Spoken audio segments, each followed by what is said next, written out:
Ito yung luma naming treehouse na ginawa before pandemic.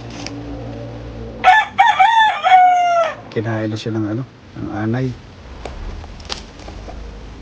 I-renovate. Ayun, tinatanggalan na ng bubong. Gato na. Gato na yung mga gato na yung mga kawayan. Oops. Parang dahil ito dito. Binabaklasan na ng bubong. Ito, matibay ang nito. Matibay ang framing nito. Kaya nanghihinayang ako na gibain siya.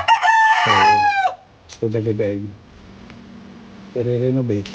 Tapos, itong yung mga dati niyang materialis ay kukulamber, kawayan, pawid. Madali siyang kainin ng anay. So ngayon, ang balak dito ay, ang plano dito ay tubular, hierro, tsaka siguro mga PVC flooring para hindi na kainin ng anay. Pero naghahanap pa rin ako ng magtitreat ng anay. Ito, basak.